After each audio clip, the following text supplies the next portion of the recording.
Take your seats. Take your seats, please.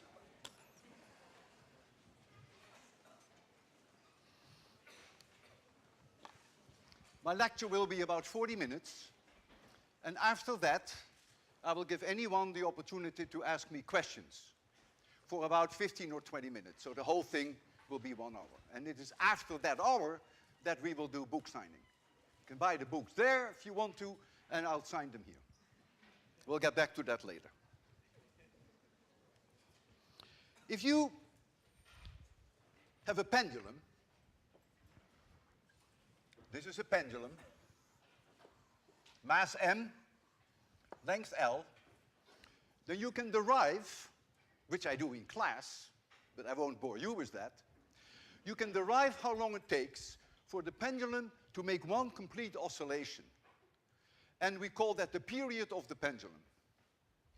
And I derive in class that that period equals 2 pi times the square root of L over G.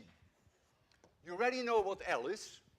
If you don't know what pi is, you might as well leave right now. And G is what we call the gravitational acceleration, which is approximately the same everywhere on Earth, but it is very close in Boston to 9.80 meters per second per second. And you will say, well, that's weird, meters per second per second. What that means is that if you have an object and you drop it from a very large altitude, very high, a few hundred meters high, and I dropped it with 0 speed, after 1 second, it will have a speed of 9.8 meters per second. But after another second, it will add to that 9.8 meters per second, so it's twice that. And after 3 seconds, it's 3 seconds. So now you understand why it is meters per second per second. And so that's the meaning of G.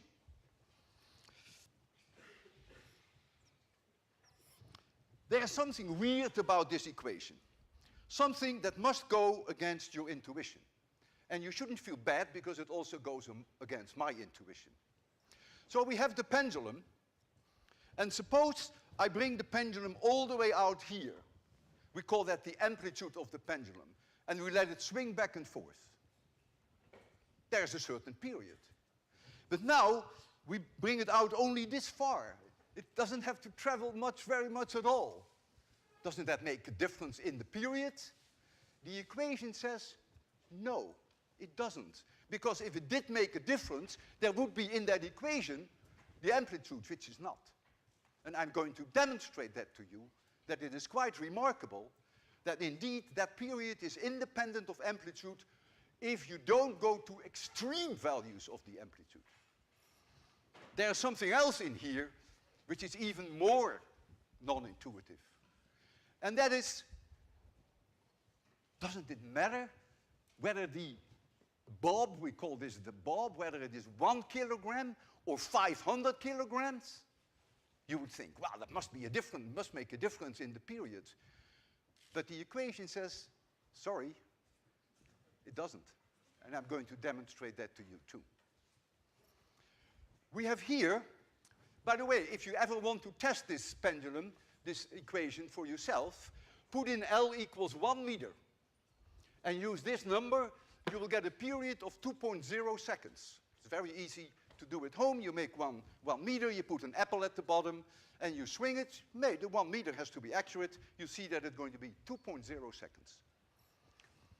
Our pendulum that we have here is really the mother of all pendulums. Look at it. 15.5 kilograms, and the length of this pendulum is 5.21 meters. However, you must understand that it is very difficult to measure that to very high accuracy. And so there is an uncertainty in the measurement of the length that we have to be honest about, because we are physicists after all, and the uncertainty we estimate is about 5 centimeters. So we could be off by 5 centimeters. That means that is 1%, 5 centimeters is 1% out of 521. But since L only shows up as the square root, it means the uncertainty in the time that we predict is only 0.5%. And if you don't see the reason why the 1% becomes 0.5%, that's okay, then just forget about it. You take my word for it. So now, I can make a prediction. So I predict, using this equation, that's all I do. I put in 5.21, I put in 9.80, I multiply by 2 pi, and I make the prediction that the period of that pendulum is 4.58 plus or minus 0.02 seconds. Why the plus or minus 0.02? Well, that is the 0.5% uncertainty due to the square root of L. And you can immediately see that 2 is about 0.5% of 458. So my prediction can be no better than that. Now comes the problem. I have to measure the period to convince you that it is independent of amplitude and to convince you that it is independent of mass. So the biggest problem now is Walter Lewin himself, which is my reaction time. How accurately am I able to make that measurement? That has nothing to do with our lack of knowledge of the exact length. Now, the last time that I gave this lecture with the pendulum is 12 years ago. I was 63. And at that time, I told the class, my reaction time is 1/10 of a second. And it was. But now I'm 75. And so my reaction time is no longer 0.1 seconds. What is it? Well, I do not know, but I have a feeling that if you want to be kind to me for a change, let us assume that my reaction time at age 75 is now 0.2 of a second. So if you can live with that, then every measurement that I make, no matter how long it is uncertain to 0.2 of a second. Do not confuse that with that 0.02. That has to do with the length. All right.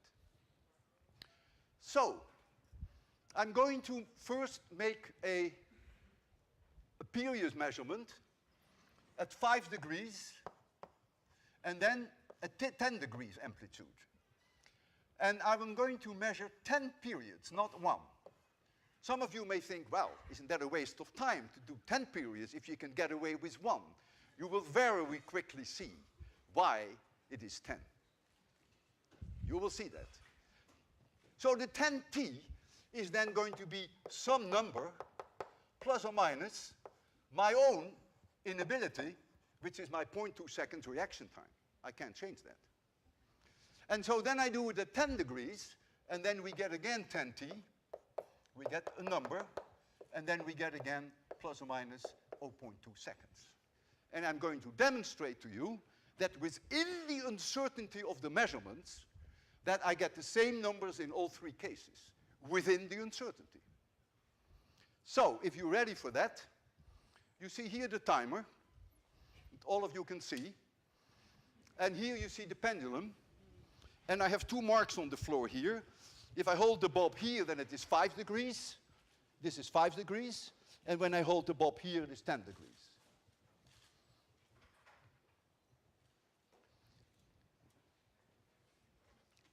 Timing is not easy. The best way to do it is to start the timing when the pendulum comes to a stop. That is rather well defined. And then you let it swing 10 times, and then when it comes to a stop, you stop it. And it would help me if you would count how many oscillations we have made. Because then I don't have to look at it.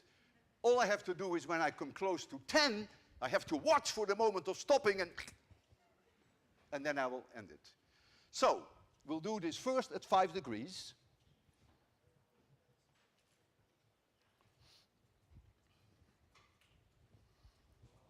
I'm going to start it when it comes here. Yeah! Okay, now you count.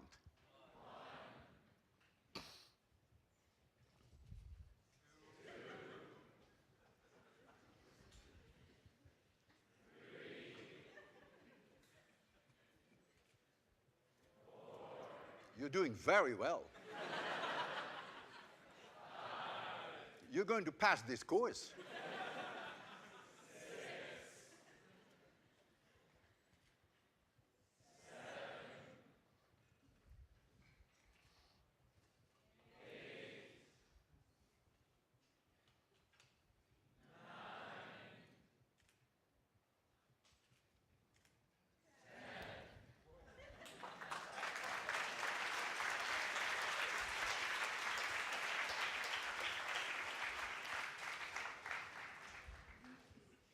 45.7. So that becomes that t. That means this whole equation now has to be divided by 10. And now you will see why I measure 10 oscillations. So t is going to be 4.57 plus or minus 0.2 divided by 10. That is plus or minus 0.02 seconds. And you see, comfortably within the prediction. So maybe my reaction time is a little better than 0.2 of a second. Don't count on it because you haven't seen the rest yet. So, now 10 degrees.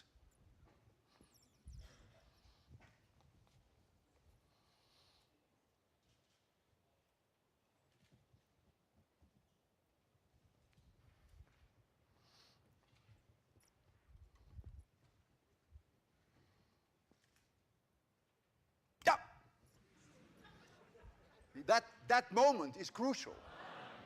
That moment is crucial. That's where you can lose 0.4 of a second and then you look like an idiot in front of your students.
Now comes the hardest part. The hardest part is that we have to change the mass of this object. And the way that I'm going to do that is prominently demonstrated on the cover of my book.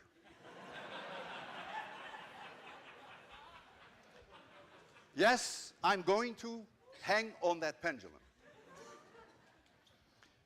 It is a difficult demonstration. First of all, it is painful. It really is. Second, the timing is tricky. Because when you look at a pendulum and when you see it stand still, you know, that is really well defined, plus or minus 0.1 seconds. When you are swinging yourself, however, then you can only do it by sensing the moment that you think you stand still. And that's what I will do. And then you will do the counting. And this is very unpleasant. It is.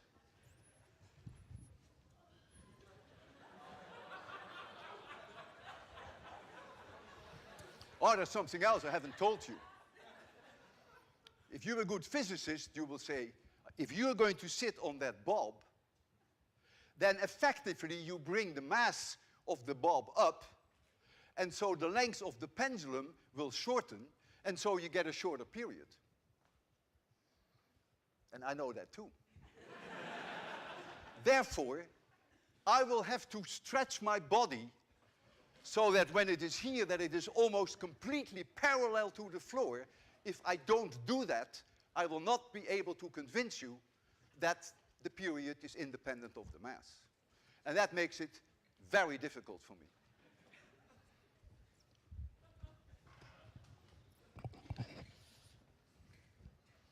So I will start it at some moment, you will see when, and then you do the counting.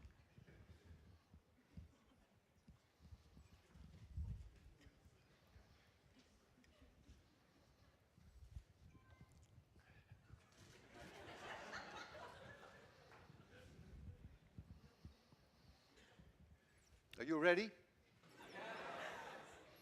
Okay. Yeah! You count.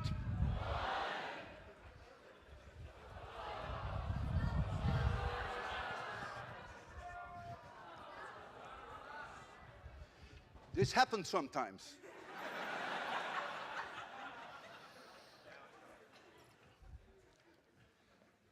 And in fact, nobody knows why. Have to start all over. I did not stop it, I really didn't. Oh, it's still counting? Okay, I have enough energy to give it one more attempt, but not to give it two more attempts. Okay. You ready? Okay.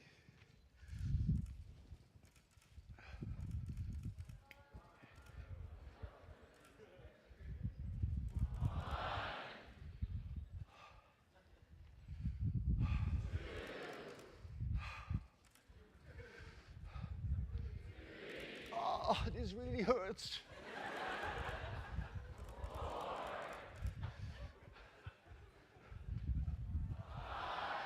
Can't you count a little faster?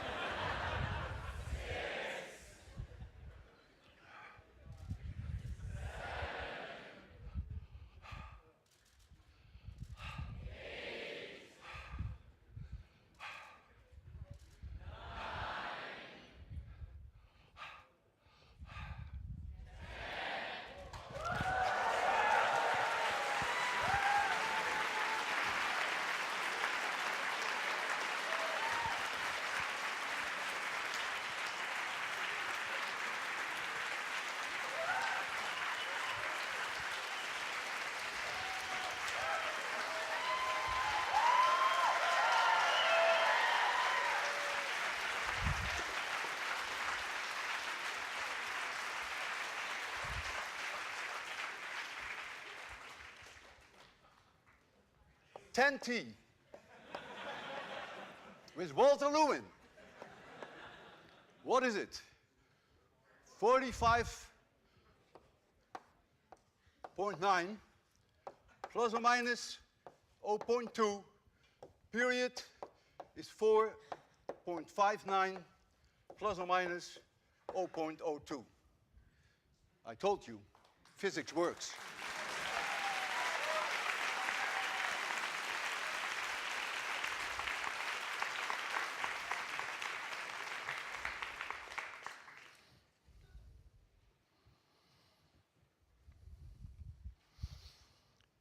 If I have a tennis ball in my hand, and I drop the tennis ball from a certain height, give it no speed, and it will bounce back, then it can never bounce higher than where it started from.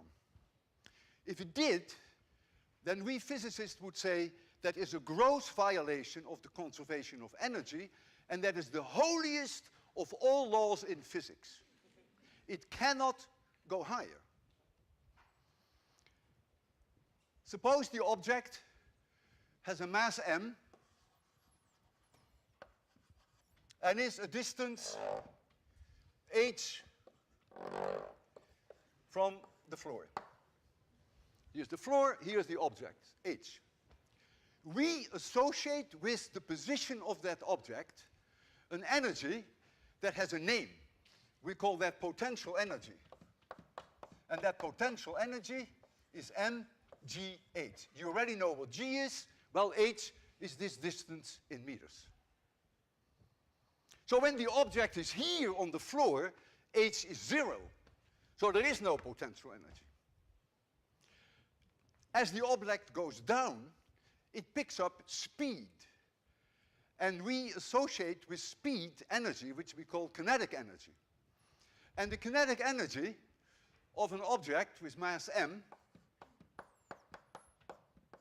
is 1/2 mv squared. M is the mass, and v is the speed of that object. If the object goes down and it hits the floor, then the potential energy is 0, and all that energy is now converted to kinetic energy. Because energy, we believe, is conserved. Now, when it hits the floor, some of that kinetic energy may be converted into heat because of the compression. If it were a tennis ball, that would certainly happen. So in other words, when it bounces back, the total energy is no longer the full mgh, but is a little less, and so it won't bound as high. But there is no way that it could come up higher than h. Suppose it could come after one bounce up here. Well, that would solve the world energy problem. Because you simply sit down and you watch the ball game, and there goes the ball higher, and the second one, it goes again higher. But why? If it goes the first time higher, it will do that the second time. And so after an hour, that thing is about a few thousand meters in the sky, and when it comes down on the floor, it has an enormous speed, great amount of kinetic energy, and so you got energy out of nothing. But there is no such thing in physics as a free lunch, so that's not going to happen. So the object can never go any higher than h. And with a tennis ball, there is also what we call the dissipation of heat when it hits the floor. Now, the situation is difficult with a pendulum, because a pendulum doesn't hit the floor, and so there is no heat loss because it doesn't hit the floor. So if you bring a pendulum at a certain distance above the ground, like this, and you let it swing, when it comes back here, it is almost exactly at that same height. Cannot be higher. That would be a violation of the conservation of energy. But since the air drag is so small, there is almost no damping. And in fact, when you saw the demonstration I just did, you may have noticed that you really didn't see this. It really kept going and it kept going. As long as you realize that if I release it from a certain location with 0 speed, it can never, when it comes back, be higher than that location. This whole idea is behind demolishing buildings. With a building demolishing, you take a huge mass, you lift it up over a distance h, and then you put your target, which is your house, or whatever it is, right at the bottom, when all this potential energy is being converted to kinetic energy, and so this object is hit with an enormous amount of energy, at high speed, and you demolish thereby the wall. Here we have a glass plate. You better go out of the way, because this is a dangerous experiment. This is a glass wall. So if I bring this object exactly at that glass wall, and if I'm clever enough to let it go with 0 speed, it could not break that glass. But if my hands shake a little, and if I give it a little push, then of course it can come back, and it may want to go higher than this, and that would mean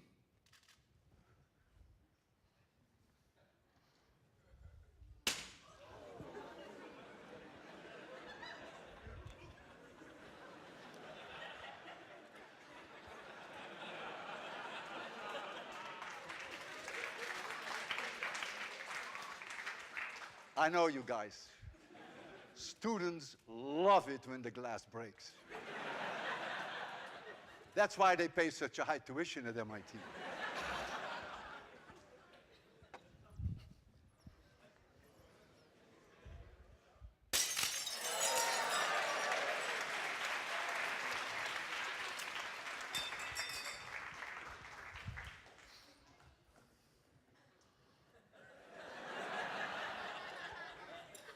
That's okay, just take that off. Now comes an experiment which is emotionally the most difficult for me of this whole evening. I'm going to put my life on the line to show you that I'm really a believer of the conservation of energy. And you will see how I'm going to do that. I'm going to take the place of the glass. And I'm going to hold this object at my chin. And I cannot move any further back, so there's no cheat here. I'm going to release it right from my chin here. You realize, as you have just seen, that the slightest push, and this will be my last lecture, and no book signing afterwards.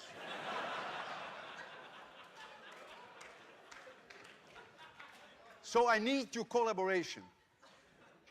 When I count down from 3 to 0, no noise, no coughing, and I would even appreciate it if for those 3 seconds you would not even breathe. And I have to tell you something. I couldn't sleep all night. I'm going to close my eyes. I don't want to see it. And I'm going to count down from 3 to 0.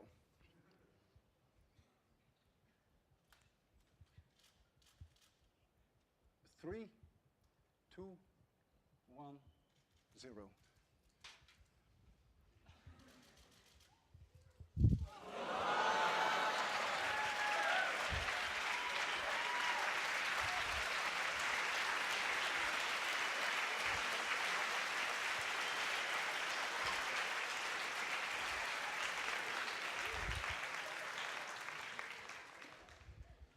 I normally, after this demonstration, tell the class, physics works and I'm still alive. And when an article was written about me in the New York Times a few years ago, on the second page of the New York Times is the wisdom of the day. And the wisdom of the day was, physics works and I'm still alive.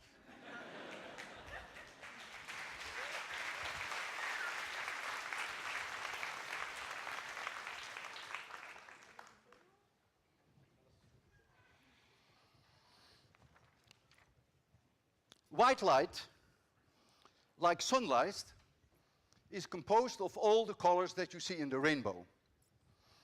If I scatter white light of very small particles, then the blue light is scattered more than the red light, and we give that a name in physics. We call that Rayleigh scattering. Rayleigh scattering only happens when the particles of which the white light scatters is smaller than 1/10 of a micron. That means 1,000 times smaller than the thickness of your hair. So it has to be very, very small. If the particles are as large as 1/2 a micron, then there is no longer Rayleigh scattering. There is no preferred scattering for the blue light.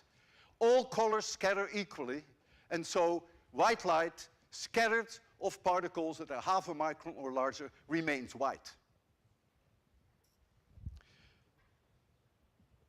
The dependence of the power of scattering, so I'll give that P, the power, is proportional when we have Rayleigh scattering.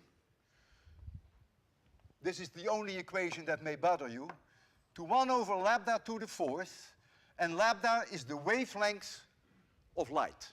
And I will not bother you to tell you what the wavelength of light is. That may confuse you. But I will tell you that blue light has a wavelength which is about 1.5 times lower than red light. And so if you take 1.5 to the power 4, 1.5 to the power 4, you get 5. And that means in Rayleigh scattering, blue light has a 5 times higher probability to scatter than red light. And I'm going to demonstrate that to you in two complete different ways. The first way that I'm going to do that is to make it completely dark in the lecture hall and have light going straight up here. Then I will light a cigarette, and the smoke of a cigarette has particles that are smaller than a tenth of a micron. And so the light that you will see that is scattered off the smoke will be blue. So you have seen in front of your own eyes Rayleigh scattering, because the red light more or less goes through. It is really the blue that dominates it, that has the highest probability. So we're first going to do that demonstration to show you Rayleigh scattering of cigarette smoke. And then I have a surprise for you to also show you me scattering.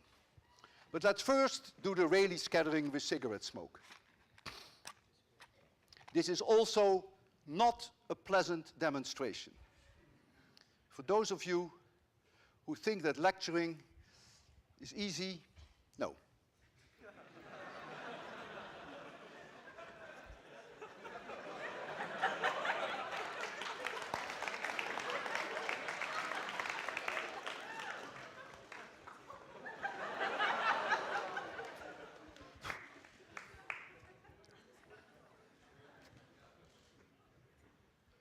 Okay?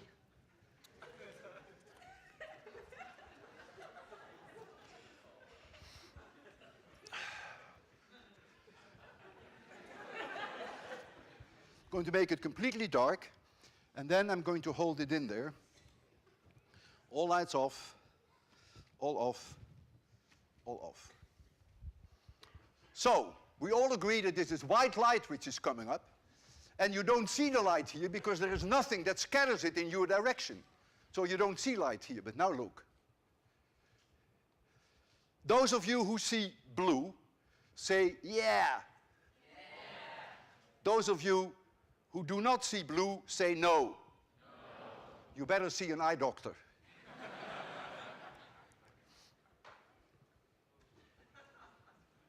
Now comes the hardest part. If I inhale the smoke and I leave it in my lungs for a minute, there is water vapor in my lungs, and this water vapor will precipitate onto these very small smoke particles.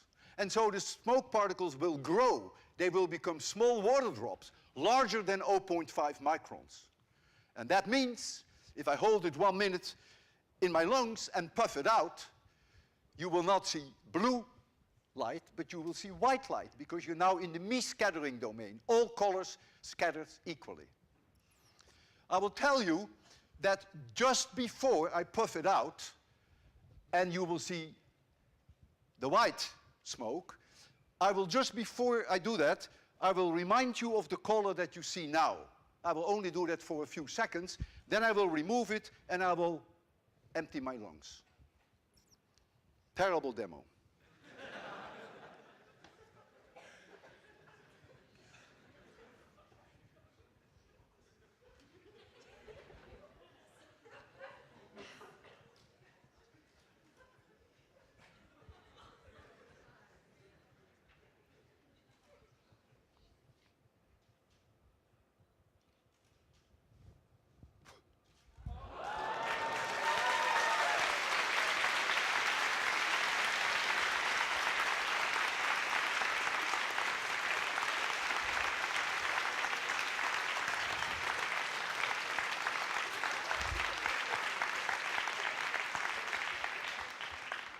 Who saw the white light, just say yes.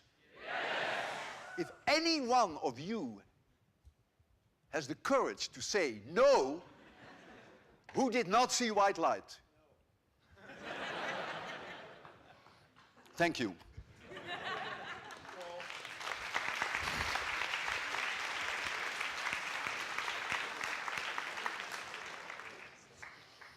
I'm now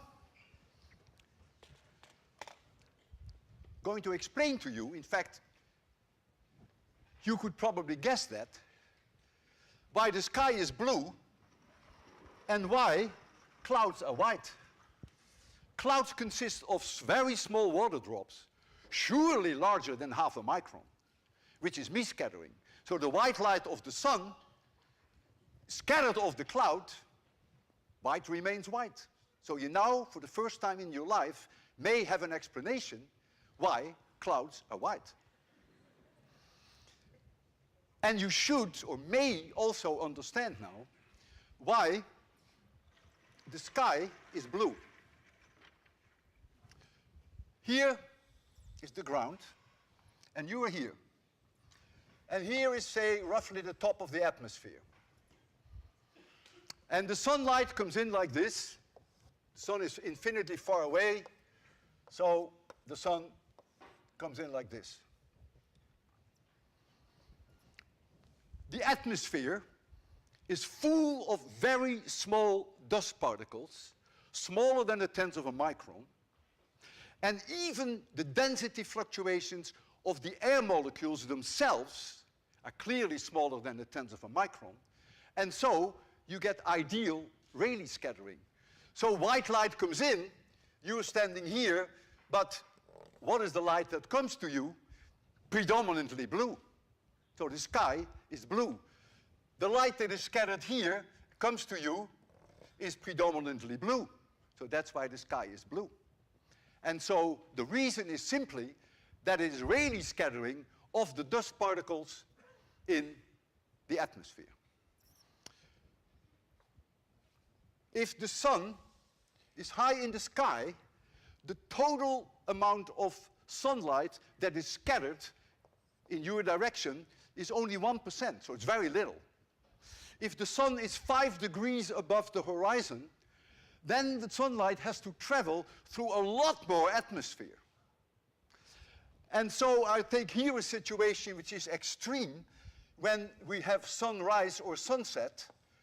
So the sun is there, and the light comes from this side, and you are standing here. This is not to scale. This layer of atmosphere is now so enormously large that more than 99% of all the sunlight on the way to you is scattered away. So what is scattered away? The blue is gone. But if you look at 1 over lambda to the 4th, the green is gone. All colors are gone. There's only one color which has the largest wavelengths, which, by the way, is 650 nanometers. I wasn't supposed to tell you, but I decided. So the only light that makes it through you is red. And so that is the reason why the sun looks red, and there is a cloud here in the sky, and that cloud sees light where all the low, small wavelengths have been scattered out, and so this side of the cloud is also red. You can now understand that the more pollution there is in the air, the more beautiful sunsets are.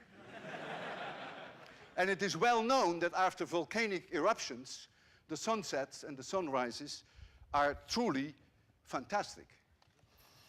It's also the moon that is red when it comes up. And even the stars and the planets, you may never have noticed it because it's not an overwhelming thing. It is the sun that is the overwhelming thing that makes the entire sky red. And so I have decided that I'm going to create in 26100 a blue sky for you and a red sunset, killing 2 birds with 1 stone. And for the physicist in my audience, I'm going to kill 3 birds with 1 stone. But the 3rd bird comes a little later. I have here a bucket which is filled with sodium thiosulfate in this bucket. And when I turn the light on, you will not even see any light from that bucket. Nothing is scattered in your direction. I think of that as being the sun, by the way. Now I'm going to add a little bit of sulfuric acid. And when I do that, very small sulfur particles, smaller than a tenth of a micron, will precipitate in that solution. Rayleigh scattering. And so the light that will come to you is blue. And you will see blue light, just like with the smoke. But now, as time goes on, we will get more and more and more and more of those 0.1 micron particles. And so the light that comes out here has no blue in it anymore. It doesn't have any green in it anymore. It's all scattered in your direction, just like here with the sunset. So what color do you think the sun is going to get? It's going to be red. That's why I said I'm going to kill two birds with one stone. So I will add the sulfuric acid. The difficulty with this experiment is always, if you put too much sulfuric acid in it, the whole process goes too fast. And if you put too little in it, then you will become impatient. At least MIT students would. So I'm going to put this in and stir, and then make it immediately dark.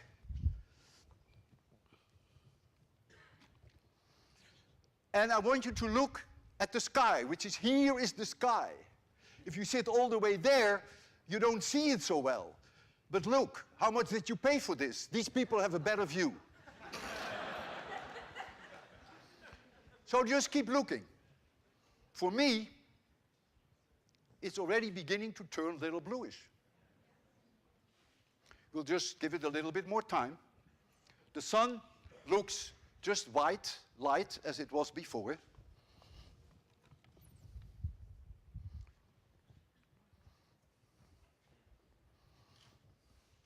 I always have a backup, you see. If this takes too long, then what I do, I add another teeny-weeny little bit of sulfuric acid.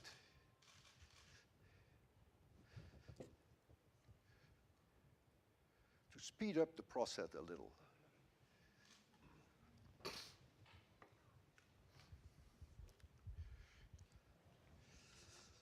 I see blue light, and when I look at the sun, it looks a little reddish already. For the physicist among you, light that scatters over an angle of 90 degrees, this light that scatters in this direction, the people who pay the most tonight, who are sitting right here, the light is also linearly polarized. That was also the case with the smoke experiment, but I didn't mention that.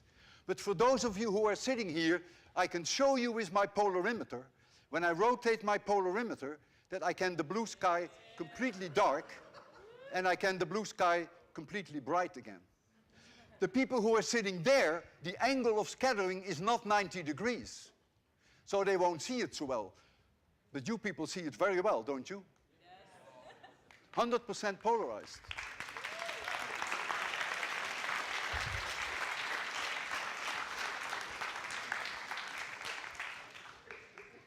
Look at that sun. Let's face it, isn't this incredibly romantic? In 26,100, the center of MIT, you are seeing in the lecture hall a red sunset. And in fact, the sun is so red now that I think the sunset is very close.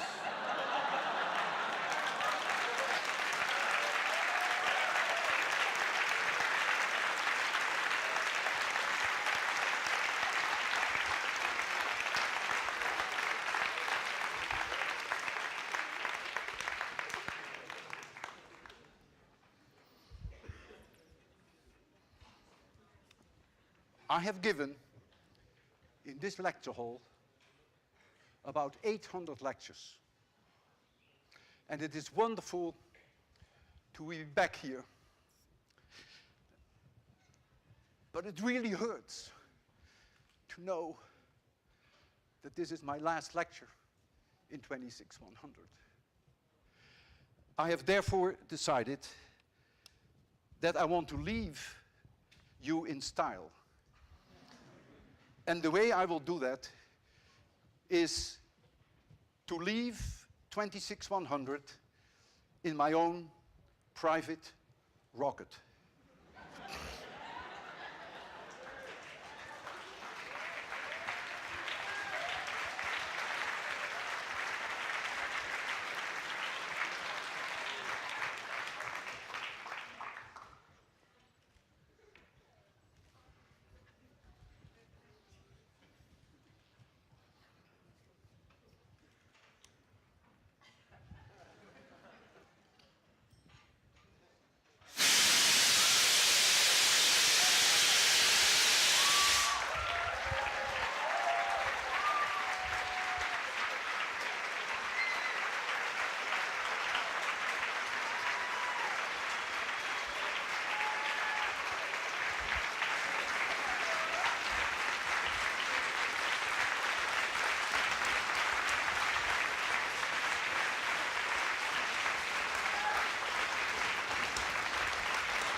Thank you. Thank you.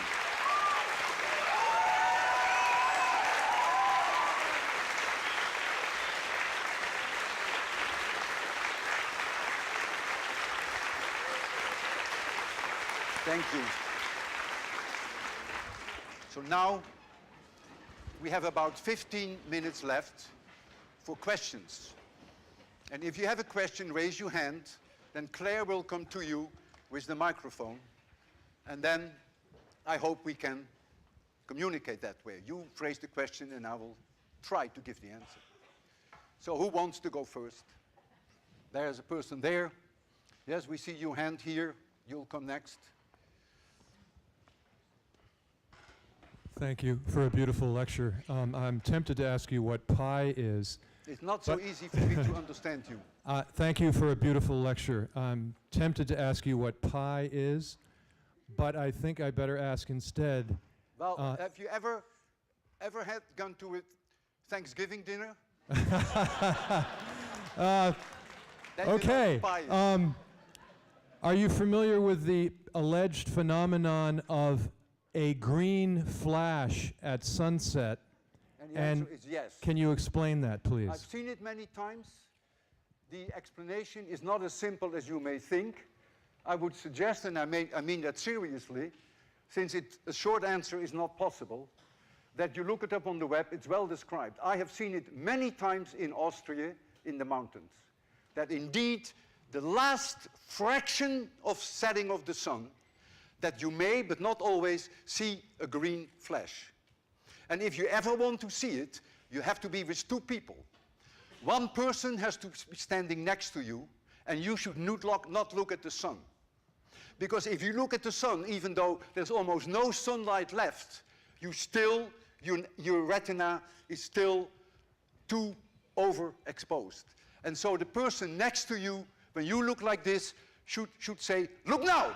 And then you look, and that's the way it is.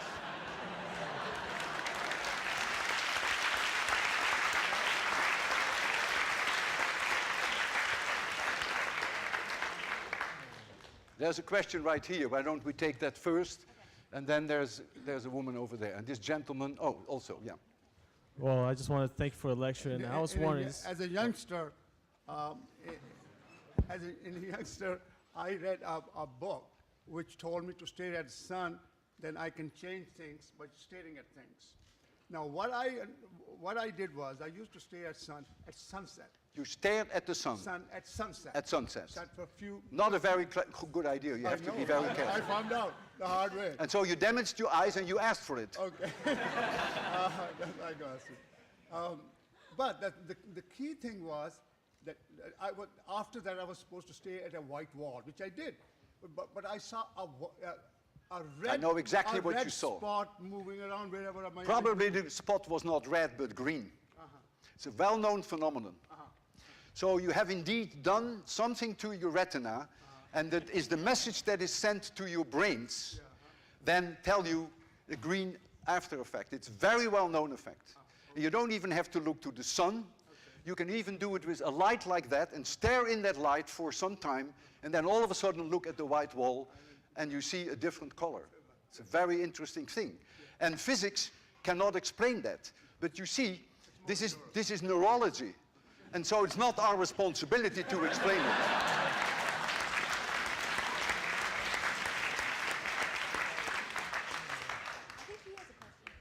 So this is, I guess, a more personal Speak as question. loud as you can because I have a hearing Okay. disability. This is a more personal question. I was just wondering, like, what inspired you to become such a great professor? Why is what? What inspired you to become a professor and a great one at that? Can you translate it? I can't hear you. What inspired you?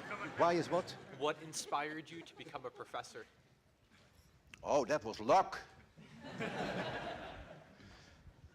I had my training in nuclear physics, and then I had some offers for 1-year postdoc to the United States.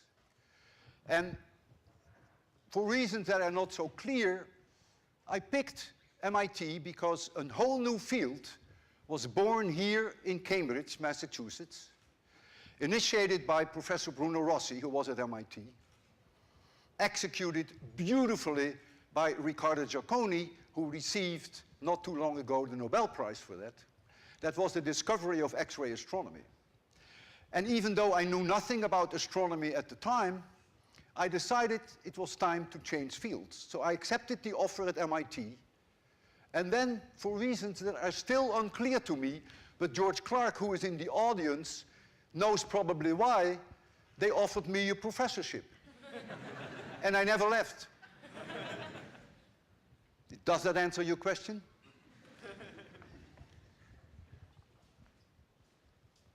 Yeah, you need the microphone here. Oh, we have 10 more minutes, so we can handle quite a few questions. So I sat in on your lectures here, I think about 20 years ago, and I'd forgotten that one thing that I learned from you was how to draw dotted lines on chalkboards.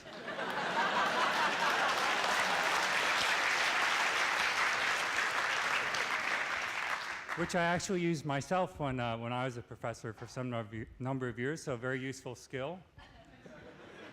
But here's what I'd like to ask you. I'd like to ask you when you started teaching physics and how your lectures evolved over time. What was the last question? How Your lectures evolve over time. Didn't get it. How did What- your lectures evolve over time? Yeah.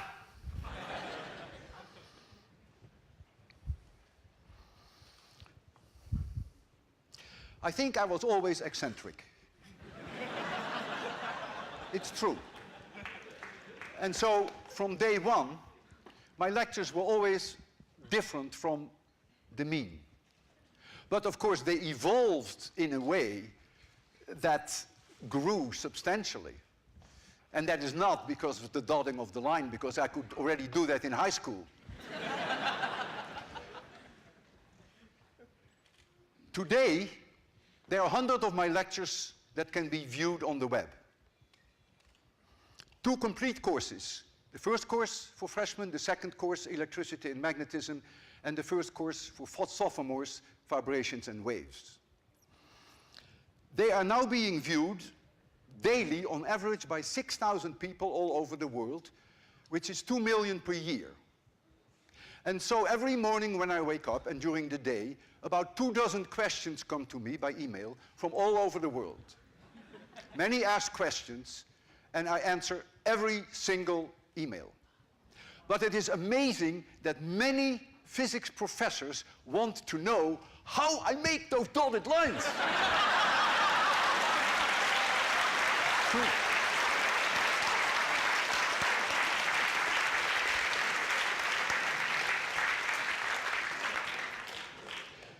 There is a 2-minute videotape which someone made. Someone looked at all the dotted lines that I ever drew in 801 and put that in one videotape. It's a riot. You see, brr, brr, brr, brr, brr, brr, brr, brr, brr, brr, brr, brr, brr.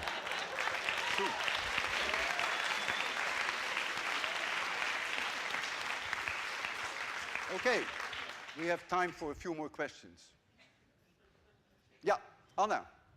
Anna, please use the microphone, although I'm so close to you that I can probably understand you. Anna is my Facebook friend. I have an art quiz on Facebook twice a week. And then my Facebook friends who can answer the questions are always mentioned every day that they have the answer right.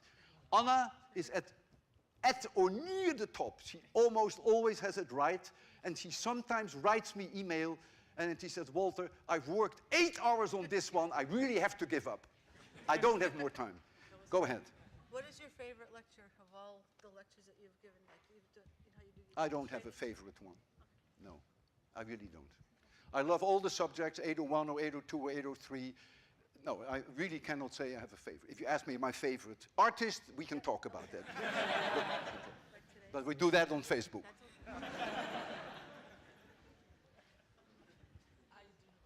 There is a question here and there's one there. Ah, we have still 5 minutes for questions. Could you talk about your... Where are we, Claire? Who has the microphone? Hello? Do I need to turn this on? It's on. I'm wondering how rainbows relate to race scattering. Do they? And How rainbows what? do rainbows have anything to do with race scattering? And also, why are they round? By my book. It's explained in my book.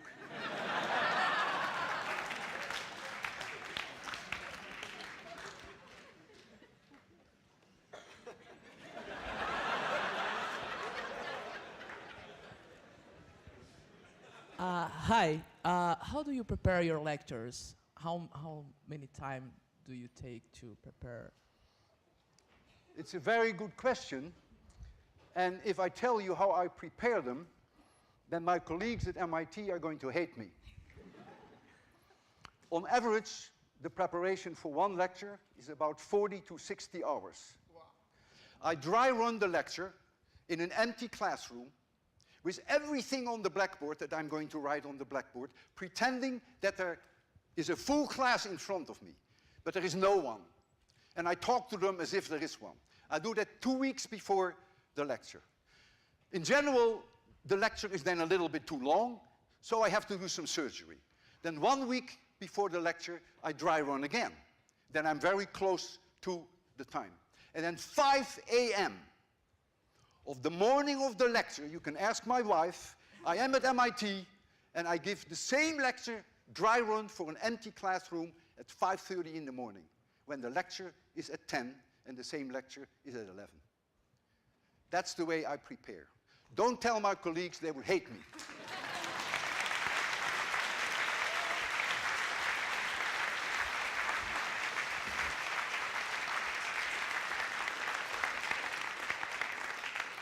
By the way, I made an exception for this lecture. I dry run this lecture 6 times. Yeah? I wanted to know, hi. What advice do you have for a student wanting to become a physicist? What do you have what? What advice do you have for students who want to be a physicist? You have to love it. And if you don't love it, don't touch it. And if you hate it, it is because you had a very bad teacher. I make every student, and not only at MIT, but all over the world, I make them love physics. You can read that in my book, you should buy it.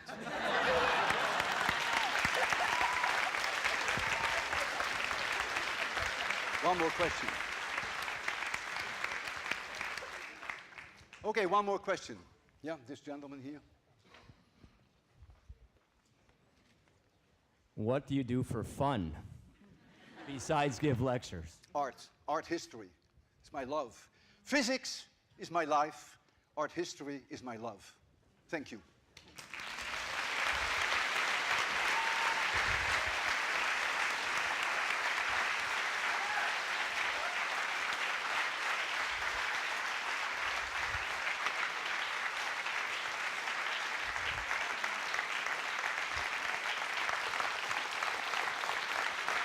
So the book signing will start. You can buy books. You can buy books in the hall, and you can come down. Now I have one request. Put in the book a piece of paper and write down with very clear letters to whom I address that book. So if it is for your daughter and her daughter is Emily, you write for Emily, even though your name may be Peter.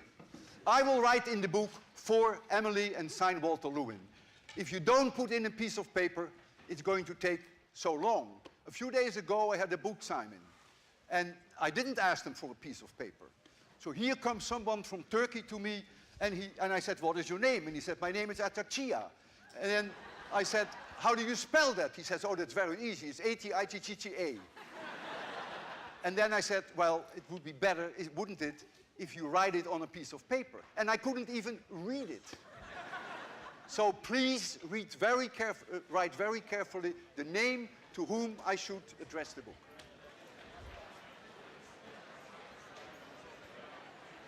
We need a table.